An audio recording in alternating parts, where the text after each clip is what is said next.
नमस्कार दोस्तों, आप सभी का स्वागत है हमारे YouTube channel BCS basic physics में। आज के इस वीडियो में हम कक्षा 11 भौतिक विज्ञान का जो पहला टेस्ट है, प्रथम मूल्यांकन प्रपत्र है, उसका सॉल्यूशन यहां पर देखने वाले हैं। देखिए विद्यार्थियों, इस मूल्यांकन प्रपत्र में जो पहला क्वेश्चन है वो है 1 न्यूटन बराबर होता है। हमें हालांकि आगे इसके ऑप्शन नहीं दे रखा है, तो इसमें हम यहाँ पर डाइन लगा देते हैं। सभी ऑप्शन में डाइन होगा क्योंकि एक जो न्यूटन है वो 10 की घात 5 डाइन के बराबर होता है। देन यहाँ पर ये जो ब ऑप्शन है वो सही होगा। इसका जो सॉल्यूशन है वो 10 की घात 5 डाइन आएगा। क्लियर। अगले क्वेश्चन की ओर चलते हैं कि संख्या 0.00500 में सार्थक अंक कितने हैं। देखिए विद्यार्थियों कि जो दशमलव है उसके पश्चात यदि ये जो जीरो हैं ये सार्थक अंक नहीं होते, तो इसमें 0.00500 की अशून्य अंक तो ये है और अशून्य अंक के दाईं ओर आने वाले सभी जो शून्य हैं वो सार्थक अंक होते हैं। तो इसमें ये सार्थक अंक 500 है, तो इसमें 3 सार्थक अंक हैं। इसमें ये 100 ऑप्शन आएगा। देखिए लंबाई का सबसे बड़ा मात्रक, जो लंबाई का सबसे बड़ा मात्रक है वो पारसेक होता है। लंबाई का सबसे बड़ा मात्रक मीटर यहाँ पर इन चारों मात्रक में से सबसे छोटा है। खगोलीय मात्रक एक वर्ष में प्रकाश के द्वारा तय की दूरी 1.496 इंटू 10⁻11 होती है। ये 9.46 इंटू 10 ये है 9.46 इंटू 10⁻15 मीटर, और ये होता है 1.4964 है यहाँ पर इंटू 10⁻11 मीटर। ये 1 मीटर है, ये इससे भी बड़ा होता है। तो ये 3.4 मतलब इस पारसेक की जो वैल्यू होती है वो इसकी तुलना में भी बड़ी होती है। देन इसका जो मात्रक है सबसे बड़ा मात्रक होगा, लंबाई का सबसे बड़ा मात्रक है वो पारसेक होगा। क्लियर।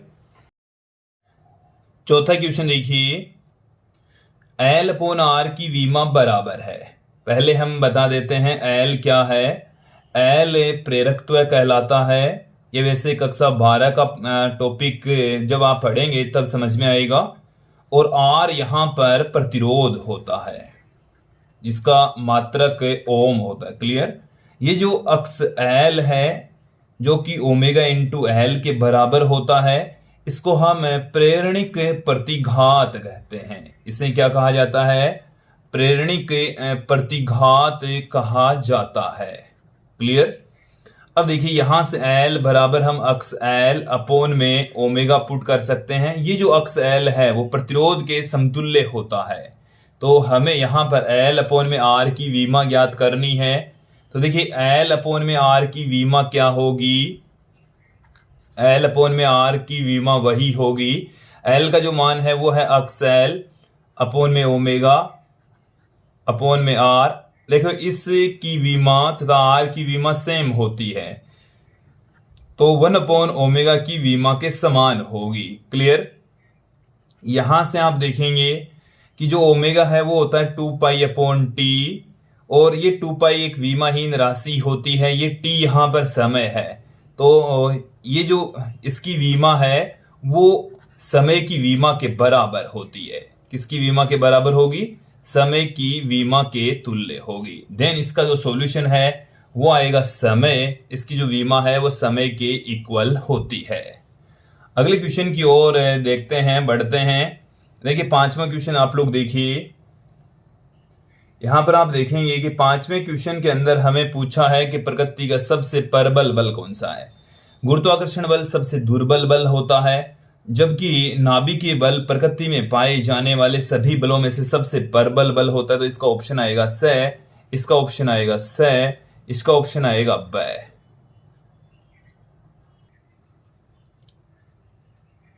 6th क्वेश्चन देखिए, ग्रीक शब्द फुसिस का क्या अर्थ होता है। हमने फर्स्ट चैप्टर में देख लिया था कि जो ग्रीक शब्द है इसका मतलब होता है, देखिए जो सिंटिया शब्द है उसका मतलब होता है विज्ञान, और फुसिस का मतलब होता है भौतिक विज्ञान। तो भौतिकी का जो मीनिंग है, भौतिक जो शब्द है वो यहां से निकलता है, फुसिस से निकलता है। क्लियर? तो इस ग्रीक शब्द फुसिस का मतलब होता है भौतिक विज्ञान, भौतिक। इसको हम तो इसका सॉल्यूशन ब आ जाएगा। निम्न में से मूल मात्रक नहीं है। मोल पदार्थ की मात्रा का मूल मात्रक होता है, मीटर लंबाई का मूल मात्रक होता है, ये ताप का मात्रक होता है। तो न्यूटन मूल मात्रक यहाँ पर नहीं होता है, क्योंकि एक जो न्यूटन है वो किलोग्राम इंटू मीटर प्रति सेकंड स्क्वायर के बराबर होगा, जो कि मूल मात्रक नहीं होता। तो इसमें ए ऑप्शन आएगा। फिर देखिए, बल आघूर्ण की विमा का सम विमा युग्म है। बलाघूर्ण की जो विमा है वो क्या होती है? बलाघूर्ण का जो मात्रक होता है वो न्यूटन इंटू मीटर होता है।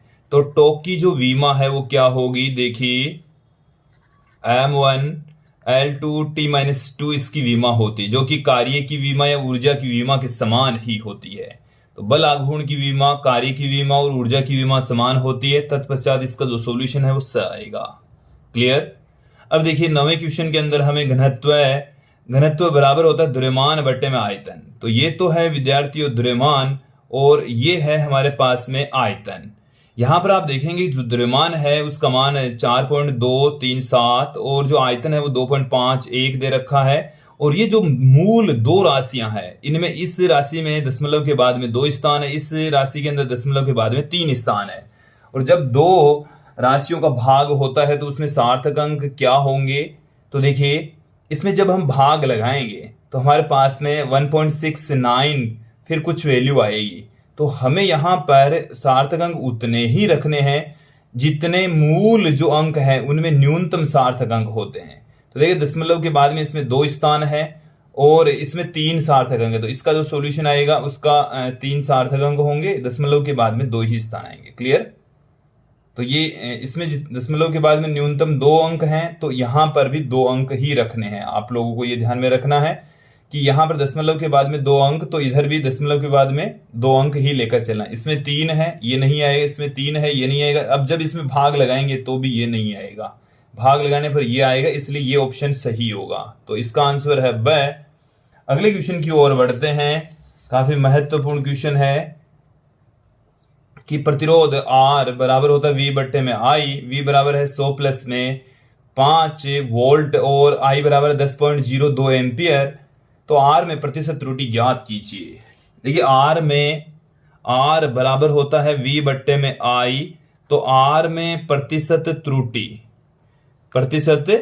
त्रुटि वही होगी जो V में प्रतिशत त्रुटि प्लस, देखो बट्टे में है तो भी प्लस में I में प्रतिशत त्रुटि, इन दोनों की योग के बराबर इसमें त्रुटि होगी। अब हम V में प्रतिशत त्रुटि ज्ञात कर लेते हैं, I में प्रतिशत त्रुटि ज्ञात कर लेते हैं। तो देखिए, V में जो प्रतिशत त्रुटि है डेल्टा V अपॉन में V इंटू में 100 आ जाएगा, 100% आ जाएगा। यहां पर आप देखेंगे ये तो है V और ये है डेल्टा V। तो 5 बट्टे में 100 गुणा में 100%। तो यहां से 100 से 100 कैंसिल हो गया, 5% त्रुटि आ जाएगी। तो V में जो त्रुटि है वो कितनी है?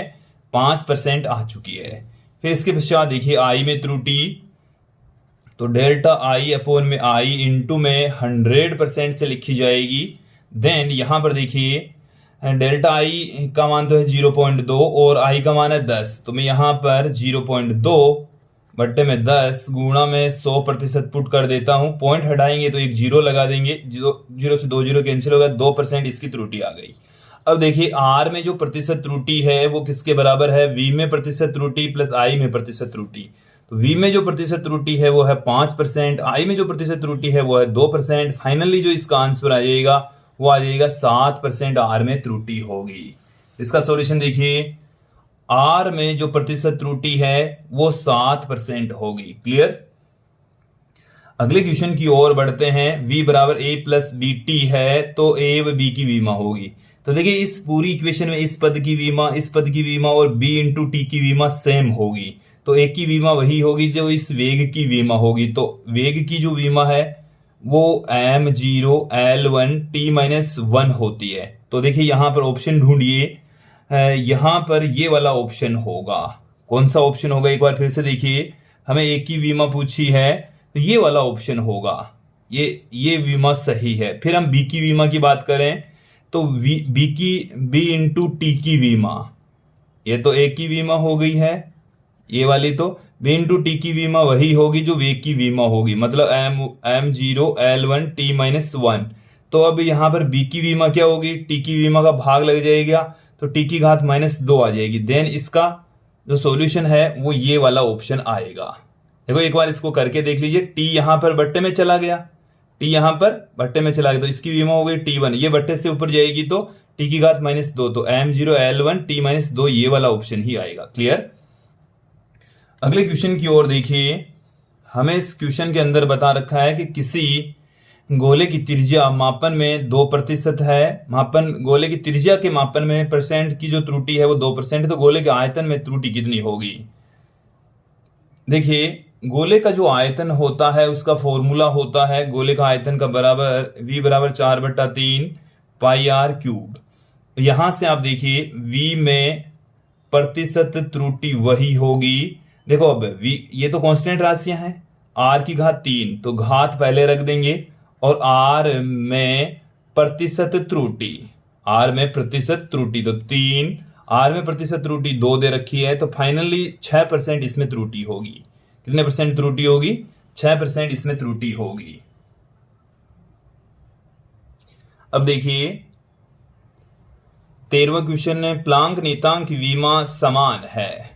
प्लांक नीतांक H बराबर होता है 6.62 into 10⁻34 joule into second. H की विमा वही होगी जो जूल इंटू सेकेंड के अकॉर्डिंग देखिए M1 L2T-2 T1, then finally जो H की विमा है वो M1 L2T-1 होती है। क्लियर। अब देखिए हम एक एक करके इनकी विमा देख लेते हैं। रेखीय संवेग की विमा P की विमा वही होगी जो M इंटू V की विमा होगी। M यहाँ पर द्रव्यमान है, द्रव्यमान की जो विमा है वो M1 हो गई है। V यहाँ पर वेग है तो L1T-1 हो गई है, तो इसकी विमा हो जाएगी M1 L1T-1। तो H की विमा है ये, जबकि संवेग की विमा आ रही है ये, तो दोनों समान नहीं है, तो ये ऑप्शन तो गलत होगा, ये ऑप्शन सही नहीं है। क्लियर। फिर देखिए कोणीय संवेग, इसे हम L बराबर R क्रॉस P से पुट करते हैं, तो देखिए R की विमा हो गई L1, P की विमा ये हो गई है M1 L1T-1। फाइनली जो इसकी विमा आ गई M1 L2T-1, जो कि H की विमा के समान ही प्राप्त होती है। तो यहां पर ऑप्शन बी सही होगा, ब सही होगा। क्लियर। अगले क्वेश्चन की ओर देखिए कि एम्पियर किस भौतिक राशि का मात्रक होता है। एम्पियर विद्युत धारा का मात्रक होता है, मूल भौतिक राशि होती है, तो इसका आंसर भी वही होगा। पदार्थ की मात्रा का मात्रक होता है, पदार्थ की मात्रा को मोल में मापा जाता है, द इसका ऑप्शन होगा। प्रकाश वर्ष दूरी का मात्रक होता है, और एक जो प्रकाश वर्ष है 9.46 इंटू 10⁻15 मीटर के बराबर होता है, एक लाइट ईयर बराबर। देन ये दूरी का मात्रक होता है, ए ऑप्शन आएगा। फिर हमें पूछा है कि 1.496 इंटू 10⁻11 मीटर किसका मान होता है, तो ये एक खगोलीय मात्रक के बराबर होता है। पृथ्वी तथा सूर्य के बीच की औसत दूरी होती है, ब ऑप्शन सही होगा। प्रकाश की चाल 3 गुणा 10⁸ मीटर प्रति सेकंड होती है, तो इसका ये ऑप्शन सही होगा, मीटर प्रति सेकंड, ए ऑप्शन सही होगा। अगले क्वेश्चन की ओर देखिए, किसी उपकरण द्वारा मापा गया जो न्यूनतम मान है उसको हम अल्पतमांक कहते हैं, द ऑप्शन सही होगा। अब अगले क्वेश्चन की ओर, और इस पेपर का जो लास्ट क्वेश्चन है, अंतिम क्वेश्चन है, पाठ्यांक गलत लिख देना त्रुटि है। देखिए पाठ्यांक गलत लिख देना एक स्थूल त्रुटि है, ये क्रमबद्ध त्रुटि भी नहीं है, सापेक्ष त्रुटि और यादृच्छिक त्रुटि नहीं है, ये एक बहुत बड़ी त्रुटि है जो कि लिखने में हम मिस्टेक कर देते हैं, जिसे हम स्थूल त्रुटि कहते हैं। पाठ्यांक लिखने में जो त्रुटि हुई वो स्थूल त्रुटि है, इसमें आएगा स ऑप्शन। तो विद्यार्थी ये था आज का हमारा वीडियो, जिसमें हमने देखा कि जो पहला मूल्यांकन प्रपत्र है फिजिक्स का, उसका सॉल्यूशन। आज के लिए इतना ही, धन्यवाद दोस्तों।